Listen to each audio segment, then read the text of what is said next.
ಪಿತನ ಸುತನ ಮತ್ತು ಪವಿತ್ರಾತ್ಮರ ನಾಮದಲ್ಲಿ ಆಮೇನ್. ಕರುಣೆಯ ಕೊನೆಯಗಳಿಗೆ ಭಾಗ 2 ಸಂದೇಶ 8. ಪವಿತ್ರ ಜಪಮಾಲೆಯನ್ನು ಪಠಿಸಲು ಆಹ್ವಾನ. ನನ್ನ ಪ್ರೀತಿಯ ಮಕ್ಕಳೇ, ಪ್ರತಿದಿನ ಪವಿತ್ರ ಜಪಮಾಲೆಯನ್ನು ಪಠಿಸುವುದನ್ನು ಮುಂದುವರಿಸಿ. ಪ್ರತಿದಿನ ಪವಿತ್ರ ಜಪಮಾಲೆಯನ್ನು ಪಠಿಸಿದ ಪ್ರಾರ್ಥಿಸಿದ ಎಲ್ಲ ಸಂತರ ಉದಾಹರಣೆಯಿಂದ ಪ್ರೇರಿತರಾಗಿ ನೀವೂ ಸಹ ಅವಿರತ ಪ್ರಾರ್ಥನೆ ಮತ್ತು ಪರಿಶ್ರಮದಲ್ಲಿರಲು ಪ್ರೋತ್ಸಾಹಿಸಲ್ಪಡಲಿ. ಏಕೆಂದರೆ ಅವರು ನನ್ನನ್ನು ಗೌರವಿಸುತ್ತಾರೆ ಮತ್ತು ಪ್ರೀತಿಸುತ್ತಾರೆ.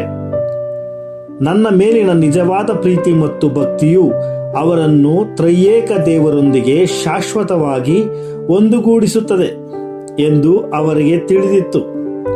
ಶುದ್ಧೀಕರಣ ಸ್ಥಳದಲ್ಲಿ ಪ್ರಾರ್ಥನೆಗಳನ್ನು ಕೇಳುತ್ತಿರುವ ಆತ್ಮಗಳಿಗಾಗಿಯೂ ಪ್ರಾರ್ಥಿಸಿ. ಇದರಿಂದ ಪ್ರಾರ್ಥನೆಗಳ ಮೂಲಕ ಸ್ವರ್ಗದ ದ್ವಾರಗಳು ಅವರಿಗೆ ತೆರೆಯಲ್ಪಡುತ್ತವೆ.